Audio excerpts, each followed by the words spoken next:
Graça e paz, mais uma vez, da parte de Cristo Jesus, para todos os irmãos e amigos, visitantes que estão conosco nessa noite. É um motivo de grande alegria e nós vamos dedicar a próxima hora para estudar e examinar uma porção da Escritura. Amém? Eu creio que todos sabem que no dia de 31 de outubro do ano de 1517, um monge de tradição agostiniana afixou na porta da Igreja de Todos os Santos, na cidade de Wittenberg, 95 teses, convidando a igreja da época a pensar e ao esclarecimento sobre o valor das indulgências. No prólogo do seu texto, esse monge escreveu o seguinte, abre aspas, por amor à verdade e no empenho de elucidá-la, discutir-se-á o seguinte em Wittenberg, sobre a presidência do reverendo padre Martinho Lutero, mestre de artes e da santa teologia e professor catedrático desta última naquela localidade. Por essa razão, ele solicita que os que não puderem estar presentes e debater conosco, oralmente o façam por escrito, mesmo que ausente. Em nome do Senhor Jesus Cristo. Amém. Esse simples ato de afixar na porta da igreja 95 teses desencadeou uma sequência de fatos. Como é de conhecimento da maioria dos irmãos, o arcebispo daquela localidade fez uma queixa ao Papa Leão X, mas essa ação, essa queixa tornou Lutero ainda mais convicto, ainda mais resoluto de suas convicções. Com a ajuda da recém-criada máquina de imprensa de Gutenberg, as ideias de Lutero começaram a ser publicadas e lidas em larga escala. A divisão entre os chamados protestantes e a atual Igreja Católica se consumou no ano de 1521, quando Lutero foi convocado para comparecer à Dieta de Worms, para prestar conta sobre seus escritos perante as autoridades religiosas e políticas de sua época, e a sessão foi presidida por um advogado imperial que perguntou para Lutero: você irá se retratar dos seus escritos contra a autoridade da Igreja e do Papa ou não? Lutero pediu um dia para pensar. No segundo dia, ele se colocou diante da Dieta de Worms e respondeu o seguinte, abre aspas, a menos que eu possa ser refutado e convencido pelo testemunho da Escritura ou pela razão simples, visto que não creio no Papa, nem nos concílios que tantas vezes erraram e se contradisseram, eu fui conquistado pela Santa Escritura. E minha consciência está cativa à palavra de Deus. Eu não posso e não me retratarei, pois é perigoso e não é correto agir contra a própria consciência. Que Deus me ajude. Essas foram as palavras que Lutero então finalizou o seu discurso, saiu dali com um salvo-conduto, onde o príncipe Filipe VIII o aprisionou no castelo de Wartburgo, onde ele dedicou 8 semanas para a tradução do Novo Testamento, do grego para a língua vernacular, para a língua do povo. Enquanto ele estava no castelo de Wartburgo, o Lutero conta que teve muitas batalhas com Satanás. E o presidente, o príncipe lá da época, disse a ele: Lutero, fique tranquilo, aqui você está seguro. Esse castelo é um castelo forte. Ao que Lutero respondeu, não. Eu não estou seguro por causa do seu castelo, porque o castelo forte é o meu Deus. Foi daí que surgiu o hino tão famoso. Castelo forte é o nosso Deus, escudo e boa espada. Com o seu poder defende os seus, a sua igreja amada. Segundo uma breve pesquisa no Google, a fé que Lutero resgatou em 517, hoje é crida por quase 1 bilhão de pessoas. Os protestantes, das mais diversas vertentes, espalharam-se pelo mundo, dentre os quais estamos nós.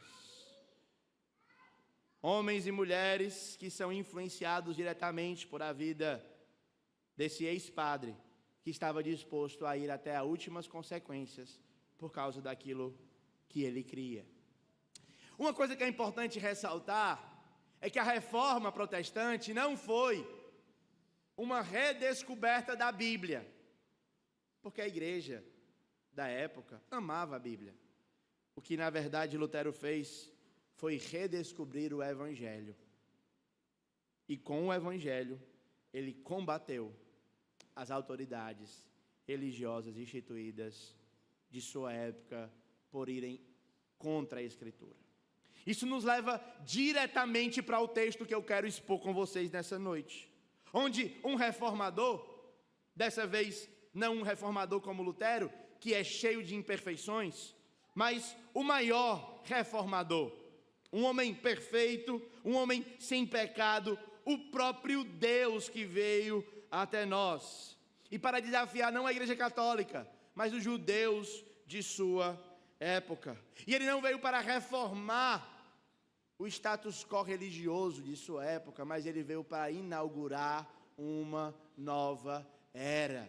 Seu nome, Jesus Cristo, a quem os protestantes recebem como Salvador. Por isso eu convido você, meu irmão, você, minha irmã, a abrir a palavra de Deus comigo no Evangelho de Jesus, conforme o relato de Marcos, no capítulo de número 2.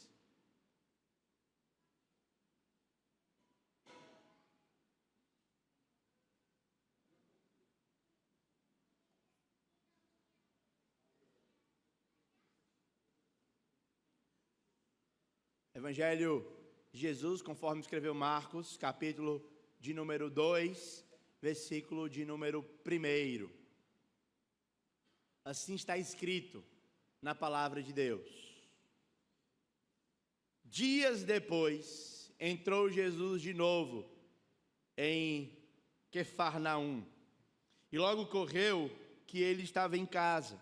Muitos afluíram para ali, tantos que nem mesmo junto à porta eles achavam lugar, e anunciava-lhes a palavra. Alguns foram ter com ele, conduzindo um paralítico levado por 4 homens. E não podendo aproximar-se dele por causa da multidão, descobriram o eirado, no ponto corrente ao que ele estava, e fazendo uma abertura, baixaram o leito em que jazia o doente. Vendo-lhes a fé, Jesus disse ao paralítico: Filho, os teus pecados estão perdoados. Mas alguns dos escribas estavam assentados ali e arrazoavam em seu coração: por que fala ele desse modo? Isso é blasfêmia. Quem pode perdoar pecados senão um que é Deus? E Jesus, percebendo logo por seu espírito que eles assim arrazoavam, disse-lhes: por que arrazoais sobre essas coisas em vosso coração? Qual é mais fácil? Dizer ao paralítico: estão perdoados os teus pecados? Ou dizer: levanta-te, toma o teu leito e anda? Ora, para que saibais que o Filho do Homem tem poder sobre a terra e autoridade para perdoar pecados, disse ao paralítico: eu te mando, levanta-te, toma o teu leito e vai para a tua casa. Então, ele se levantou e no mesmo instante, tomando o leito, retirou-se à vista de todos, a ponto de se admirarem todos e darem glórias a Deus, dizendo: jamais vimos coisa assim. Vamos ao Senhor em oração, meus irmãos.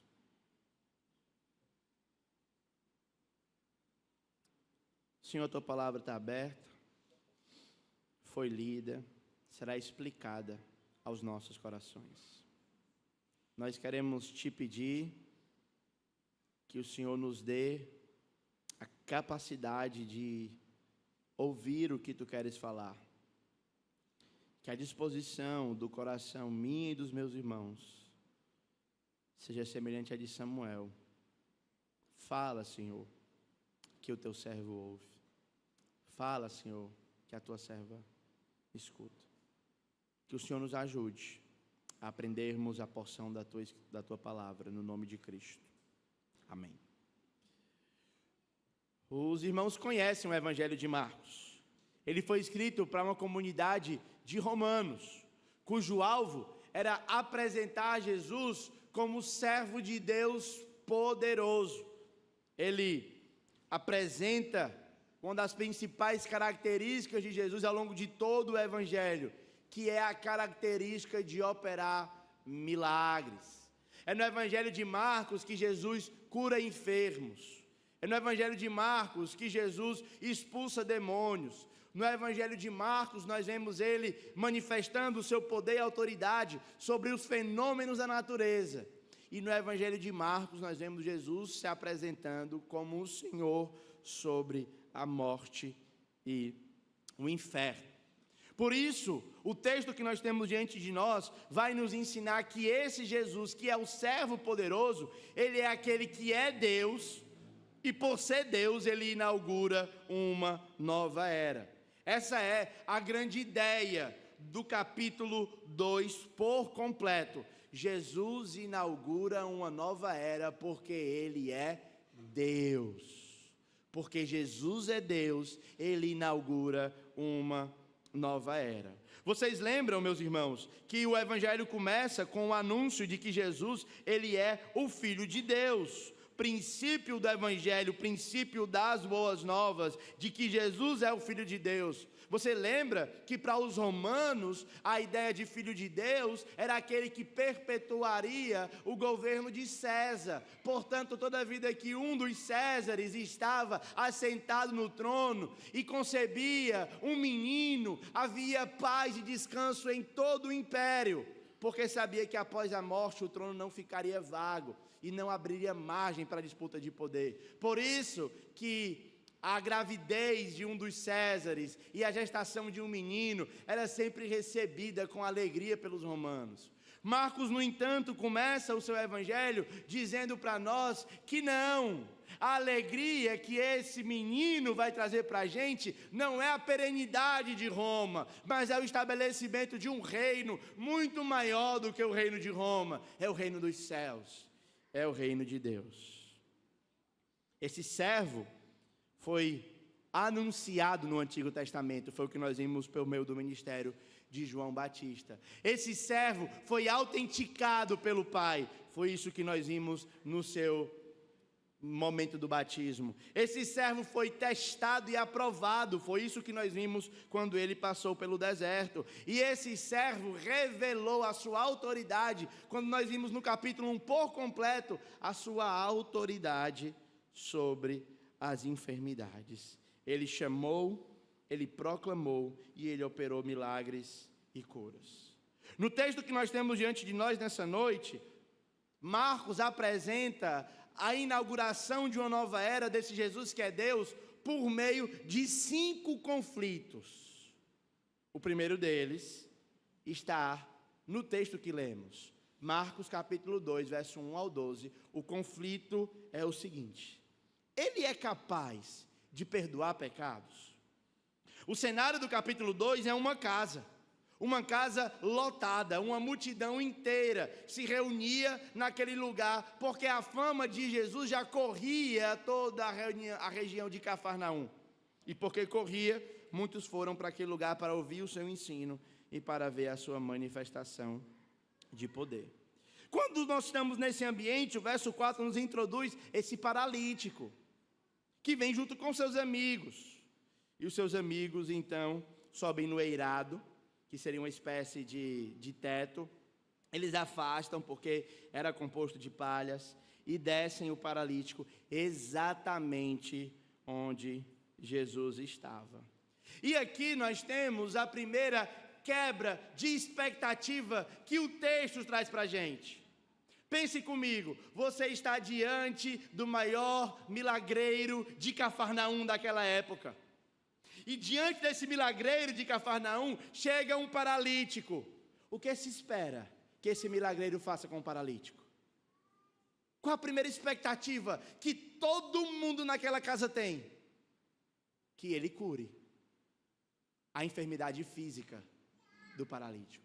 Contudo, Jesus, vendo a fé, ele muda a expectativa do paralítico, dizendo: não está curado. Ele está dizendo assim: os seus pecados estão perdoados. E Jesus inverte a lógica. O paralítico que chegou como um coitado, agora é acusado de ser um pecador. E não somente acusado de ser um pecador, ele tem a principal de todas as curas sendo oferecida para ele. E não é a sua incapacidade de andar, mas a sua incapacidade de se relacionar com Deus. É o perdão de pecados. E aqui eu já começo perguntando para você: qual é a sua necessidade diante do milagreiro da Galileia? Talvez você pode me dizer: é um emprego, uma viagem, mais recursos. Mas a nossa principal necessidade, que Jesus está sempre dizendo, elas são de origens espirituais. As nossas principais carências são da ordem da alma. E não, você não precisa de uma cura física para viver uma plenitude. Você precisa se encontrar com esse milagreiro, para que ele diga para você: não levanta e anda, mas que ele diga: os teus pecados estão perdoados.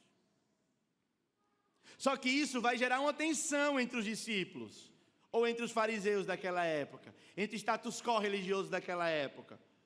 E eles vão dizer: por que ele fala desse modo no verso 7? Isso é blasfêmia. Quem pode perdoar pecados senão um que é Deus? E Jesus, percebendo em seu espírito que eles arrazoavam, observe que eles estavam falando isso não verbalmente, mas estavam falando no coração. Mas Jesus, que é onisciente, que é Deus, ele sonda os corações. E ele vai dizer, respondendo: o que é mais fácil? Eu dizer para esse homem: perdoados estão os teus pecados, ou levanta e anda? Dizer é mais fácil perdoar os teus pecados. Porque como é da esfera espiritual, como é da ordem espiritual, não há como avaliar se a declaração dele é verdadeira ou falsa. Vocês concordam comigo? Só que aí é onde vem a outra reviravolta da narrativa. Jesus diz assim: pois, para que vocês saibam, não que eu tenho poder, mas para que saibam que eu sou Deus, eu vou revelar que tenho poder para perdoar pecados por meio da cura. Ele olha para o paralítico e diz: levanta e anda. E o que é que o paralítico faz, irmãos? Levanta e anda no mesmo momento, porque Jesus é Deus e prova a sua divindade por meio dos milagres. Essa é o primeiro conflito que aparece no texto. E a pergunta que eles fazem é: ele é capaz de perdoar pecados? Que resposta nós daríamos? Sim, porque ele é Deus. O texto segue e nós temos o segundo conflito sendo apresentado para nós aqui. Abra, por favor, comigo, permaneça com a sua Bíblia aberta no texto. Se você não consegue, está impossibilitado por razões de segurar crianças ou qualquer outra coisa, você pode acompanhar aqui no telão. Verso 13 ao verso 17, nós temos o segundo conflito de Jesus. De novo, Jesus saiu para junto do mar, e toda a multidão vinha ao seu encontro, e ele os ensinava. Quando ia passando, ele viu a Levi, filho de Alfeu, sentado na coletoria, e disse: segue-me. Ele se levantou e o seguiu. Achando-se Jesus à mesa na casa de Levi, estava juntamente com ele e com seus discípulos muitos publicanos e pecadores, porque estes eram em grande número e também o seguiam. Os escribas dos fariseus, vendo-o comer em companhia de pecadores e publicanos, perguntavam aos discípulos dele: por que ele come e bebe com publicanos e pecadores? Tendo Jesus ouvido isto, respondeu: não são os sãos que precisam de médico, e sim os doentes. Não vim chamar justos, e sim pecadores ao arrependimento. É importante que você perceba que Marcos não é um evangelista que enriquece a sua história com muitos detalhes.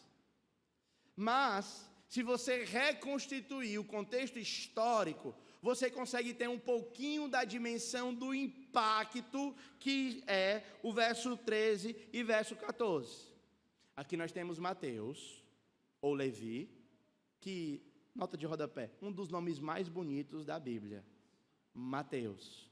Só não é tão bonito quanto Mateus com H. Não é? Posso ouvir um amém? Amém. Ele era um publicano. Ele era alguém que é o que nós chamamos de persona não grata dos judeus. Ele havia nascido judeu, mas os judeus, uma das coisas que os judeus mais tinham raiva no período do primeiro século era pagar imposto para Roma. Eu confesso que mesmo no contexto brasileiro, tendo nascido brasileiro, pagar imposto não é uma das principais alegrias da minha vida. Mas pensa em um judeu que cresceu com a promessa de que eles seriam donos da terra, com a promessa de que um dia aquela terra que mana leite e mel seria governada por aquele filho de Davi que sentaria-se no trono. Pense em alguém que cresceu com toda essa expectativa.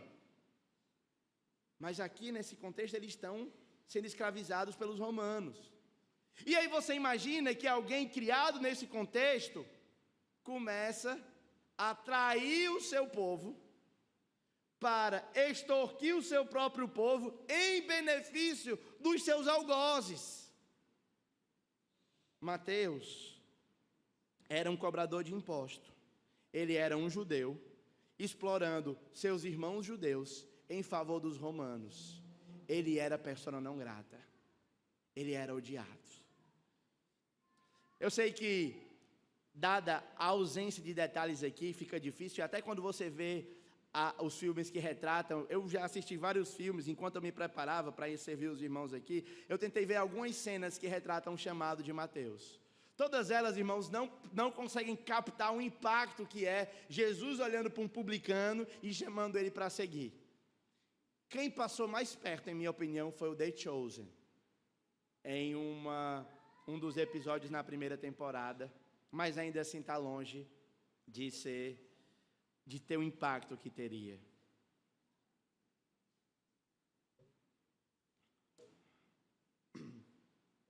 Então, à medida que ele chama esse judeu, que oprime os judeus em favor de Roma, ele simplesmente se levanta e segue. E aí Jesus vai direto para a casa dele. Quando Jesus vai para a casa dele, Mateus chama o clã dele, a galerinha dele. E o texto vai dizer que a galera de Mateus, que a turma de Mateus, que o grupo de Mateus era composto de mais publicanos, mais judeus que exploravam judeus em favor de Roma. E ele acrescenta uma outra palavrinha. Que palavrinha é essa no verso 15?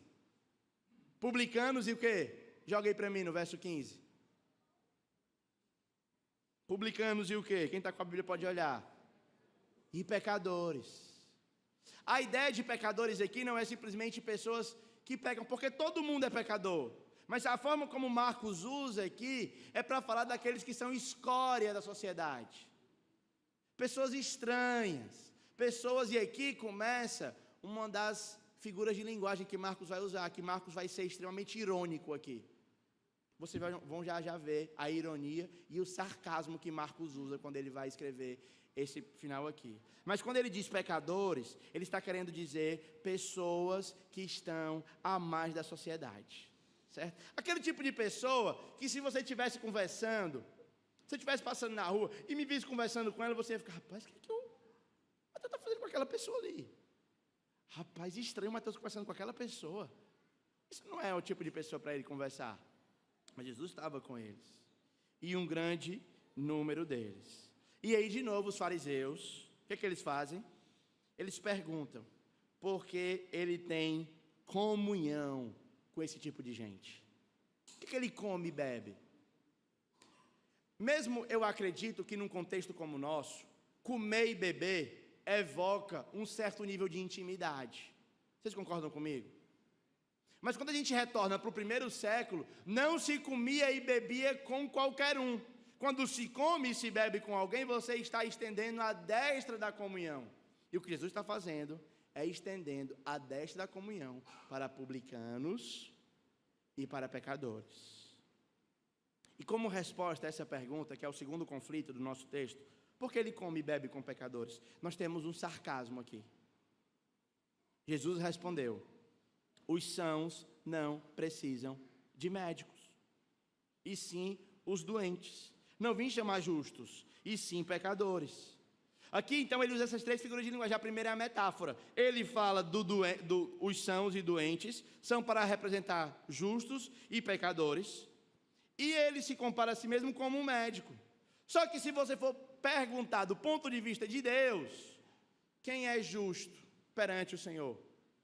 Romanos 3,10. Coloca aí para mim Romanos 3,10. Como está escrito, não há nenhum justo, nenhum sequer. Ou seja, o que Jesus está dizendo? Essa é uma figura que nós chamamos de sarcasmo. Ele está dizendo, não se preocupem, fariseus. Eu sou um médico. E como médico, eu não vim curar quem já está são. Como médico, eu vim curar quem está doente. O grande ponto dele está querendo mostrar aqui é o seguinte: vocês são hipócritas. Vocês são autossuficientes. Vocês não reconhecem que não existe diferença entre vocês, fariseus, e entre pecadores. Porque todos são perdidos diante de mim. Não há nenhum justo, não há nenhum sequer. Todos. Né? Às vezes a gente usa isso aqui achando que é uma coisa literal, né? Jesus não veio salvar gente boa. Mas a pergunta que a gente faz, meus irmãos, é diante desse Cristo, quem é bom? A grande questão aqui é a autopercepção que você deve ter de si mesmo. Se você não quer ser um daqueles que será confrontado com a ironia de Cristo, você deve rever a forma como você se enxerga no espelho. Será que você olha para si mesmo e se enxerga como um doente, como um pecador? Ou você se enxerga como alguém justo? Como alguém que está saudável? Não preciso de médico. Não preciso de cura. Não preciso.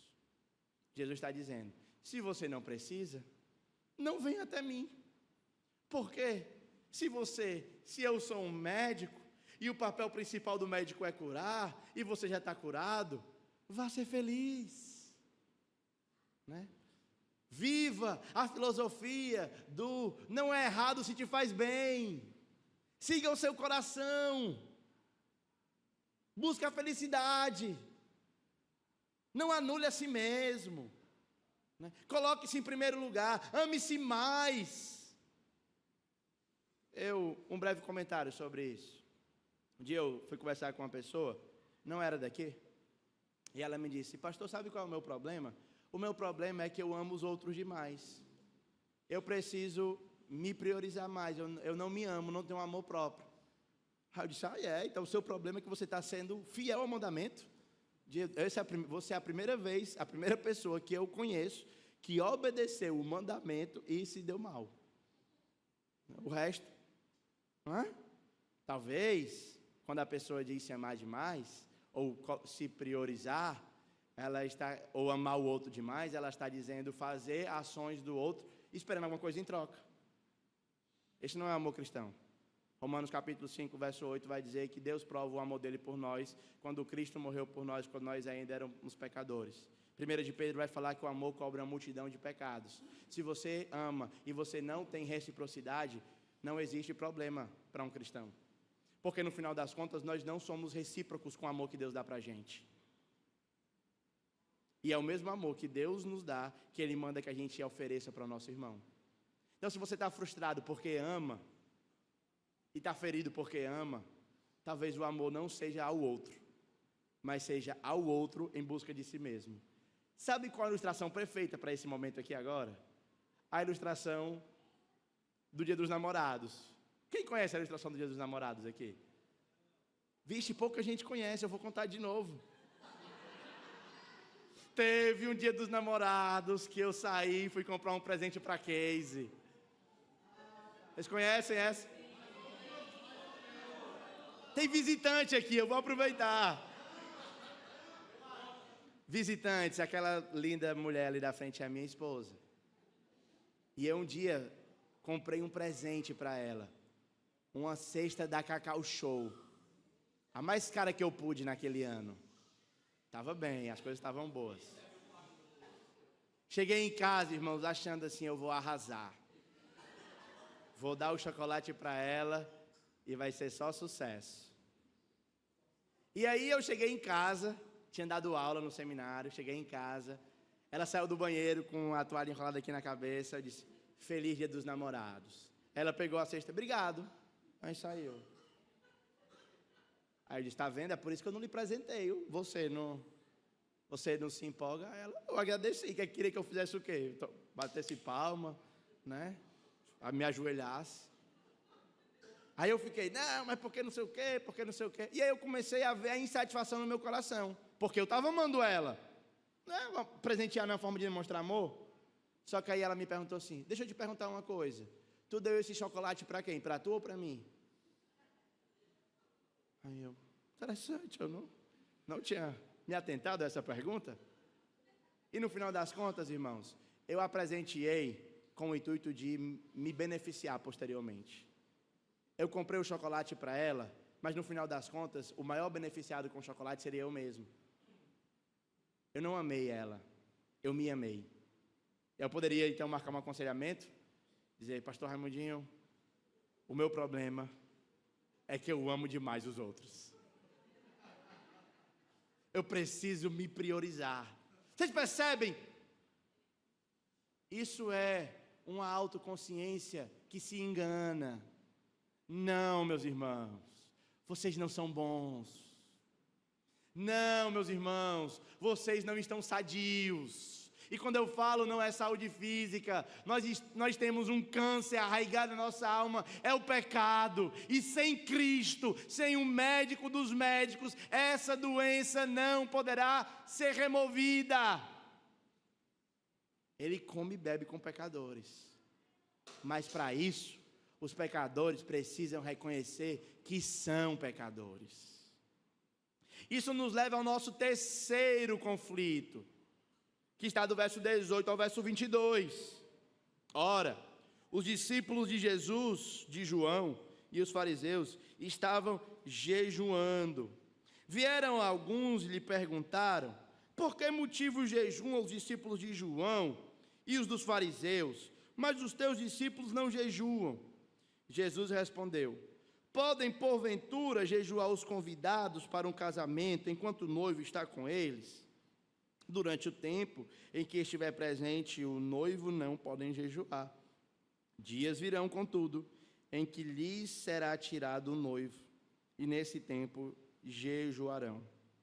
Ninguém costura remendo de pano novo em vestes velhas, porque o remendo novo tira da parte velha e fica maior a ruptura. Ninguém põe vinho novo em odres velhos, do contrário o vinho romperá, e os odres velhos... ninguém põe vinho novo em odres velhos, do contrário o vinho romperá, os odres, e tanto se perdem o vinho como os odres, mas põe-se vinho novo em odre novo. Então a terceira controvérsia aqui é, por que os discípulos de João jejuam e o seu não? Para entender isso, também precisaríamos voltar para o contexto do primeiro século, principalmente para entendermos o que é um casamento para um judeu. Irmãos, se vocês acham que nós sabemos festejar, vocês precisam ir para uma festa de judeus. Um casamento, o mais fraco, tem aquele negócio, né? O casamento mais fraco do judeu, né? 7 dias de festa, e a negada tomando vinho. E um desses vinhos, um dia desses casamentos, Quem operou o milagre do vinho foi o próprio Jesus. É um contexto de muita alegria, de muita festa, de celebração. E aí, o jejum é exatamente o oposto. O jejum para o Antigo Testamento é um período de contrição da alma, de profunda tristeza, de silêncio. E aí, quando os discípulos de João chegam, por que é que os discípulos de João se entristecem? Os dos fariseus se entristecem.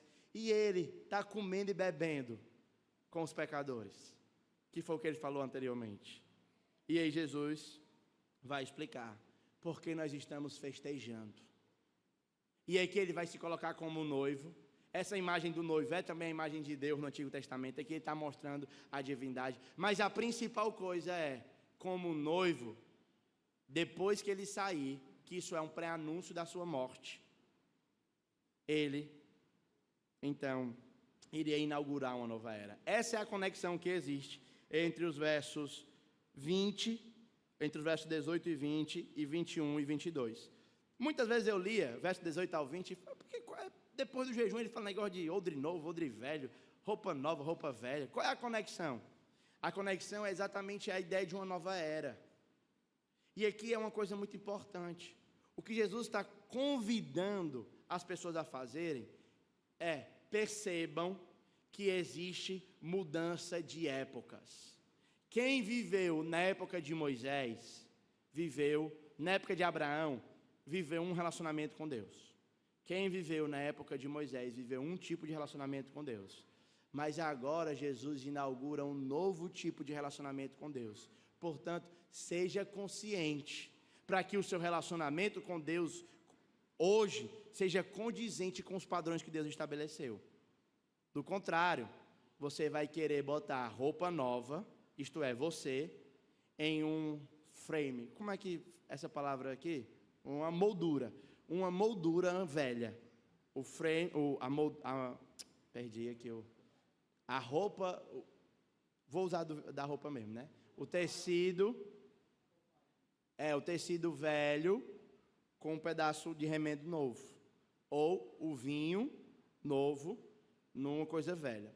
Vocês sabem do vinho, né? Tinha aquelas garrafas de couro, que era assim redonda, botava o vinho, tampava, para que o vinho fermentasse. À medida que o vinho fermentasse, o couro ia se expandindo. Não é? Se alguém abre um couro já expandido e coloca um vinho novo, na hora que fecha, o vinho novo vai expandir, o couro não aguenta. E aí perde tanto o couro como o vinho. Ou seja, quem não consegue entender a época que está, pode perder o seu relacionamento com o Senhor. Isso é muito curioso. Então aprenda a discernir a era. Nós estamos no período da nova aliança. Nós estamos no período que Jesus chamou de os últimos dias. Não existe mais nada para acontecer no futuro que ainda esteja esperando para que Jesus volte. Não. Jesus já está pronto de voltar. Quer saber mais sobre isso? Faz o quê? Domingo que vem, venha para a escola bíblica que nós vamos aprender se existe ou não conversão na grande tribulação. Amém? Isso nos leva para os dois últimos conflitos. Os dois últimos conflitos eu vou ler todo direto, porque eles falam do mesmo tema, que é o tema do sábado. Assim está escrito. Ora, aconteceu que ao atravessar Jesus em dia de sábado, as searas, e os discípulos, Jesus e os discípulos estavam atravessando a seara, passaram e colhiam espigas. Advertiram-nos os fariseus: vê, por que fazes o que não é lícito ao sábado?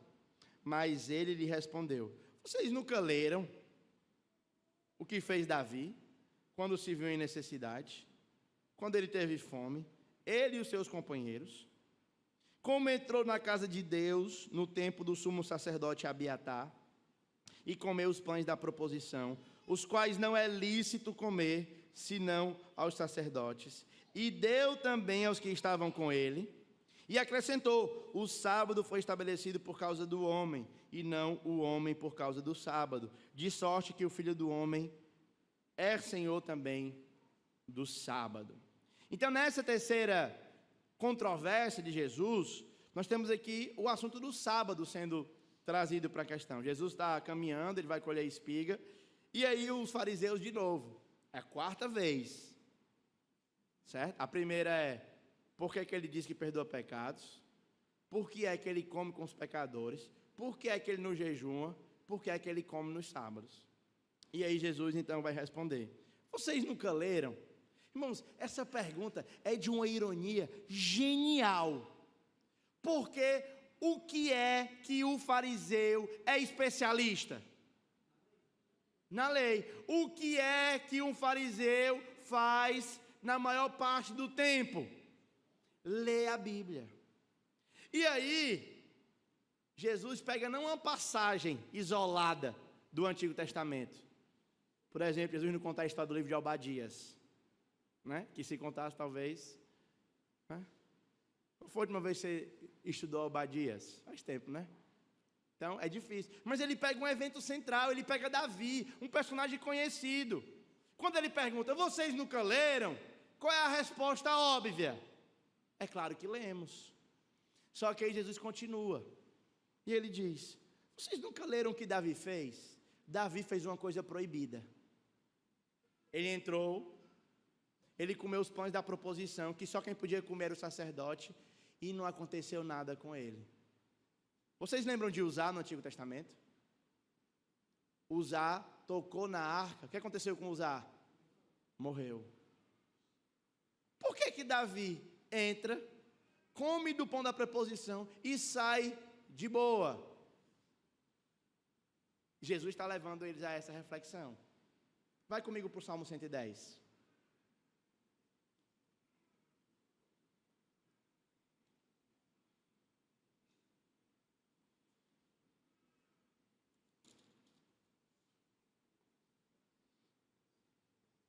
Verso 4. Esse é um salmo de Davi, e diz o seguinte: o Senhor jurou e não se arrependerá. Tu és sacerdote para sempre, segundo a ordem de Melquisedeque. Ou seja, Davi tem uma prerrogativa que nenhum outro rei no Antigo Testamento tinha. Ele é rei e pastor. Ele é rei e sacerdote. Ele é rei e ao mesmo tempo que ele lidera militarmente o povo, ele também é o líder da adoração. E aqui Jesus está fazendo uma conexão clara entre ele e Davi, dizendo: se Davi não foi condenado, imagine eu que sou maior que Davi. No Evangelho de Marcos tem uma outra figura, irmãos, que é mais impactante. Porque qual é a lei do sábado? Não pode fazer nada de trabalho, né?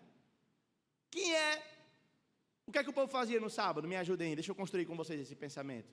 Eles iam para o templo, para adorar no templo, não iam? E no templo, quem é que trabalhava no templo? O sacerdote. Como é que num sábado tem que descansar, e o sacerdote que trabalhava de segunda, terça, quarta, quinta, sexta, chegava no sábado, ele continuava trabalhando? Cadê o descanso do sacerdote? Não existe, porque o templo dá essa prerrogativa para o sacerdote. Se Davi teve essa prerrogativa e o templo teve essa prerrogativa, Jesus está dizendo: aqui está quem é maior do que Davi e o templo. Eu sou o Senhor do sábado. Esse Jesus que é Deus, a inaugurar a nova era, ele está dizendo: o propósito do sábado se cumpre em mim. A ideia de descanso se cumpre em mim. E meus irmãos, nós precisamos aprender fortemente a teologia do descanso. Se eu perguntar para você o que é descanso, você vai pensar que é dormir. Mas não existe cansaço físico que não possa ser recuperado com pelo menos 12 horas de sono. Mas se alguém dorme 12 horas e continua cansado, talvez o descanso dela não seja físico, o cansaço não seja físico. Talvez se alguém continua dormindo e não descansa, talvez o cansaço seja de outra ordem, seja da ordem da alma. E o cansaço de ordem de alma, irmãos, só pode ser encontrado não quando você dorme, mas quando você até fecha o olho, mas para adorar aquele que é o Senhor do sábado, o verdadeiro descanso para as nossas almas. Fosse na Assembleia de Deus, isso aqui estava pegando fogo. Amém. Vamos para a última controvérsia.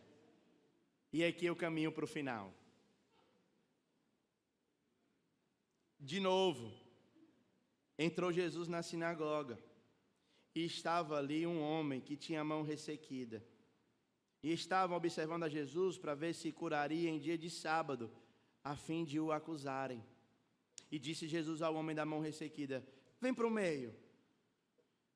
Ele então lhes perguntou: é lícito? Jesus agora, né? É lícito? Observe que os 4 conflitos anteriores, quem puxa a discussão é os fariseus.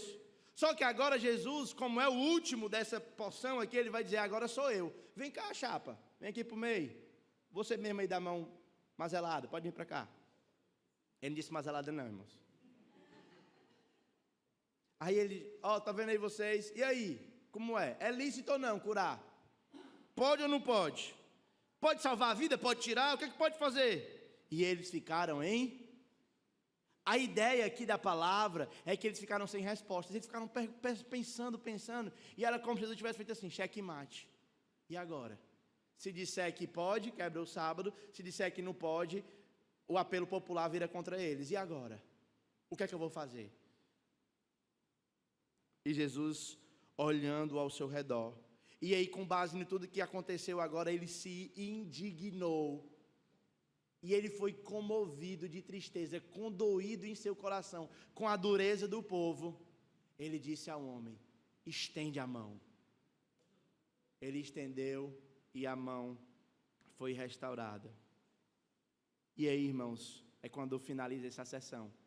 Depois dessa série de conflitos, os fariseus retiraram-se e começaram a conspirar com os herodianos como iam tirar a vida dele. Essa última controvérsia aqui nos ensina um pouquinho da natureza do milagre. Que algumas pessoas, elas afirmam que para terem uma fé vital, para verem o real poder de Deus, elas precisam testemunhar um milagre.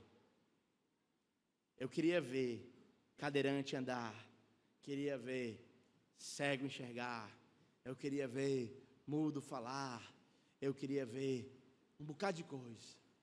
Só que Jesus vai mostrar para a gente que o milagre aqui só foi necessário para expor a condição do coração. E que testemunha de milagre nenhum é efetivo para mudar a realidade de alguém. Deixa eu dizer uma coisa para você: você pode ver um morto ressuscitar a cada hora da sua vida e ainda assim continuar com o coração duro. Você pode ver os maiores milagres que alguém pode fazer do mundo e ainda continuar com o coração duro. O milagre aqui é para revelar a dureza do coração do povo. E a resposta de Jesus à dureza do coração é a sua ira e a sua tristeza. É interessante que Jesus escreve a si mesmo como irado aqui, porque tira a visão do Jesus hippie, né, da gente. Que é um Jesus paz e amor. Rapaz, é que ele está irado. E a gente viu em Apocalipse que quando ele se ira, o negócio é sério. Se Deus é por nós, mas e se Deus for contra nós? Quem será por nós?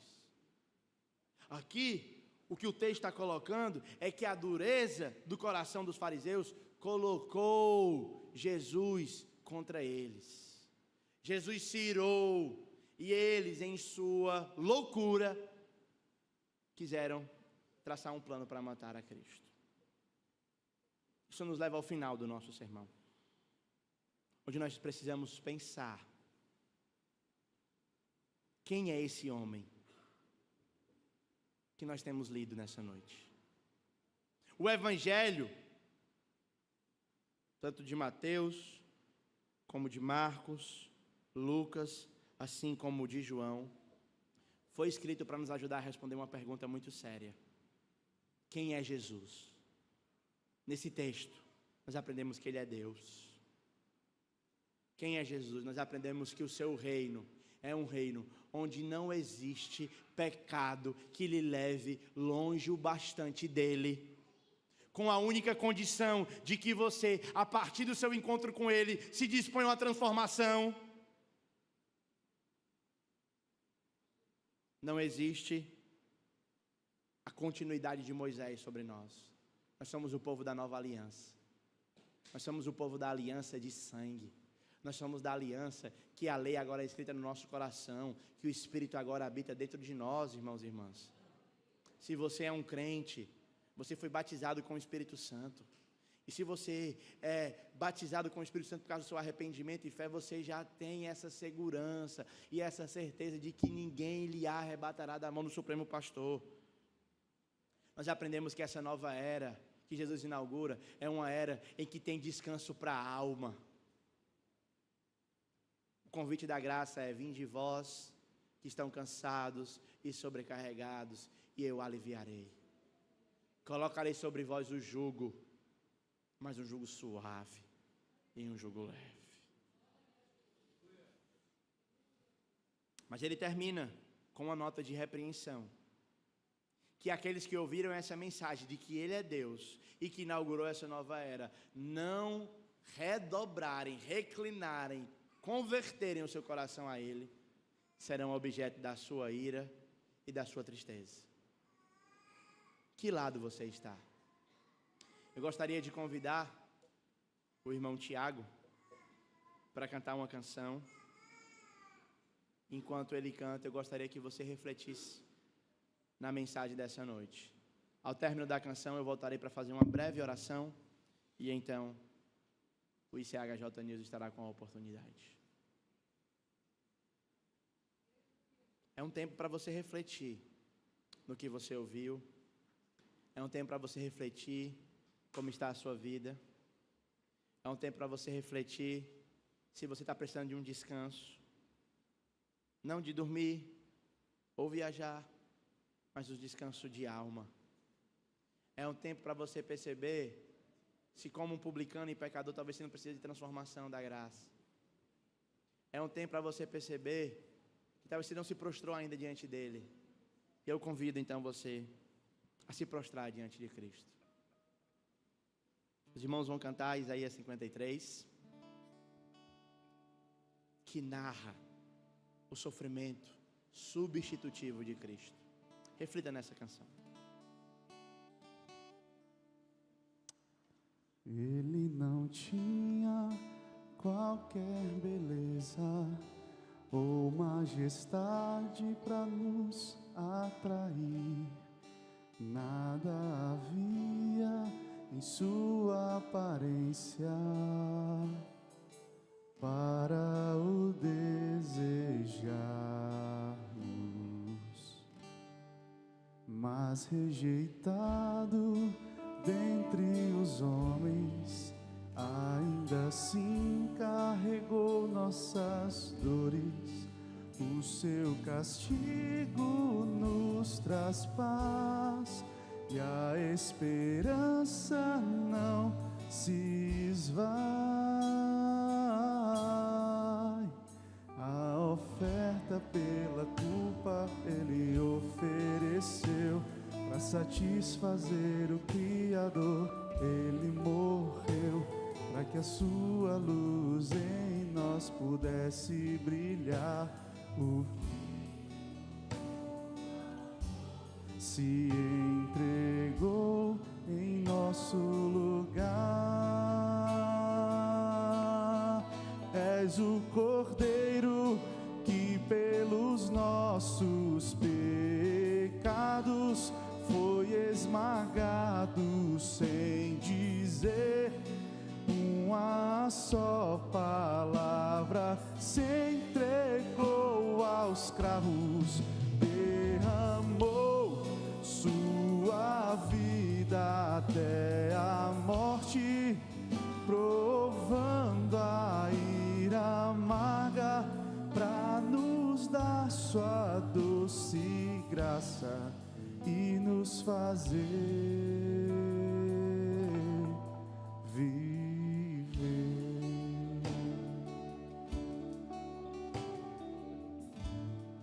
Amém. Tem alguém aqui nessa noite que deseja se arrepender dos seus pecados e crer em Jesus?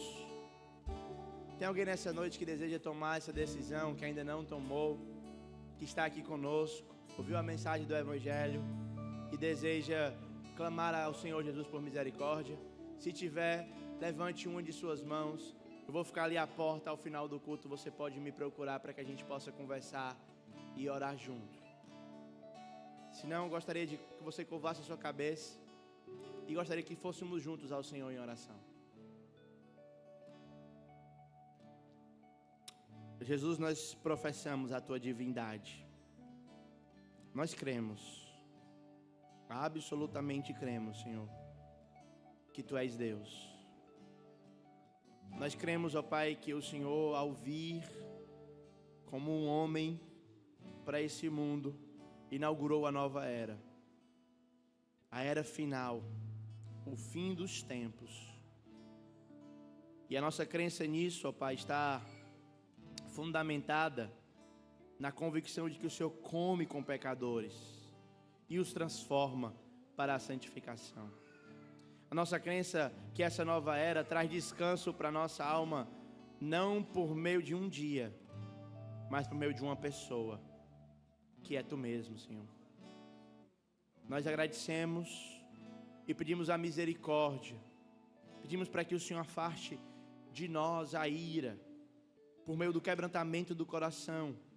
E se tem alguém aqui ainda nessa noite que se acha com o coração duro, mesmo depois de ouvir e ver o Senhor ao longo de toda a história operando tantos milagres e maravilhas, pedimos que o Senhor tenha misericórdia.